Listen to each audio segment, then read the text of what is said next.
Well, this gets back to where we were before when I said the selfish comment and you said, is it bad to be selfish? Which I think was the exact right question. I was going to ask, like, is there ego in that, right? Like to the Steve Jobs quote, the idea of like, there's got to be a belief in yourself of like, I can make an impact on the world. I could do something significant. I can go to a place that's never been done before and do it, which in many ways is beautiful. That's what makes humanity amazing, and the world is what it is. But there's like this sensation sometimes people have of it that like there's something wrong in that. There's some ego in that. How do you think about that? You know, there's that framework of the different types of ego and things. And then there's a general impression of, they used to call it the American way, or in America, you can be anything with an Mm-hmm. idea and some drive. Um, I think ego and self-confidence and desire can sometimes be smushed up, and people will take an opinion on it. To me, I think other people's opinions um, are not as important as your own opinion. Mm. You certainly should take into account if you're trying to build a group and bring something forward. Nobody is going to program everything by themselves. Nobody's going to build an organization of one. You are going to need support. And so that ego piece in situ, that scaffolds your own self-worth, um, is not the same as your ego in a group, where your job is to identify those who are better than you at something and help them to help you, achieve this vision, or to get them to agree with the vision and make it an us vision. Um, yeah. Ego can be a really tricky thing, because you see people are all around. I think that you think, wow, where's that ego come from? Hmm. Um, but ultimately, I feel like it's like I tell my teenager is, did that person whispering things in the corner, did that affect you at all? If it was about you, did it affect you? You know, what is the appropriate response? Is it to threaten to beat someone up? Because that's not what people do. That's not what a mature person does. Um, or is it to realize that their statements are rooted in probably their own self-doubt, and to move on? And 10 years from now, the whole relationship might be different. Um, so Hmm. I don't know that I answered your question very well. I kind of bounced around it, No, but I mean that's all these questions, and it's funny. I was going to say before you just made that point of like, if nothing else, this conversation to me highlights like the complexity of all of it, right? Like, there's not clear answers. It's not easy to figure out. Should I do this? Should I do that? How should I handle this situation? Why should I do that? Is it okay to be selfish here? Like all that stuff.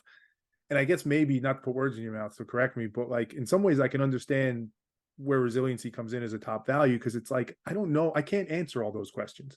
All I can control, back to the Stoics, I guess, is I'm going to not give up. Like, I'm going to work ahead. I'm going to keep it. I'm going to have the endurance. I'm going to persist. I'm going to be resilient towards what I'm trying to get to. It's not a perfect answer, right? Because then I could ask the question of like, well, how do you know the thing you're working towards is the right thing? How do you, like, we could philosophize and go endlessly on yeah, it, but it's the mindset of like, I got to do something. So I'm going to pick something and I'm going to dedicate myself to it and be resilient. Is that kind of the thought? yeah.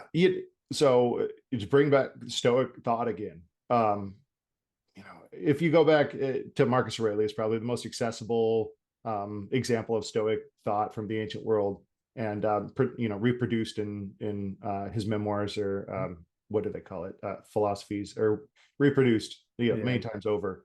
Um, it's just a collection of him coaching himself up. Hmm. And what's amazing is that the contemporary nature of his thoughts, they're thoughts that you could have right now, Hmm. and they would apply exactly the same. And if anyone hasn't read Meditations by Marcus Aurelius, Meditations. read Yes. it. Because you're going to say, holy smokes, how'd this person live 2,000 years ago? Because what he's thinking is what I'm thinking today.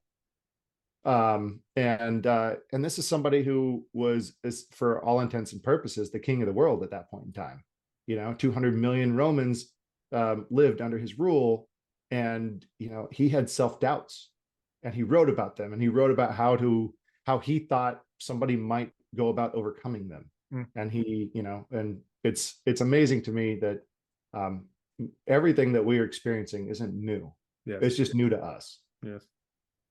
So Marcus Aurelius is an interesting one to me, just not to go off on too far of a tangent, but we're talking yeah. about it, and it's on script for what we're talking about. I'm not an expert on him by any means, but I Yeah. know Stoicism relatively well. I think there's so much value in it. I've read his work, which is so. The thing that always I think about with Marcus Aurelius is, if I'm correct in this, and I think I am, I think his son was like a monster. Mhm. Like, he was one of the worst, and Yeah. I don't know what to do with that.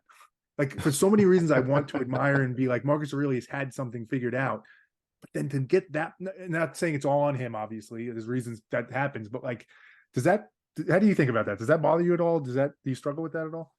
Well, I think that when you read that it's really a diarization of him coaching himself through life, you also are invited to criticize that diarization and say, you know, you no, you're lacking perspective on this, Marcus. This isn't right. You didn't think about this, and you you don't get the benefit of having him respond. But if you're a critical thinker, you have the ability to identify loops and stuff, but also gather the wisdom. Hmm. You're right. His son was a monster, um, and uh, clearly there's some failing there. Um, it's how do good people go to create bad kids, but are those kids made or are they born?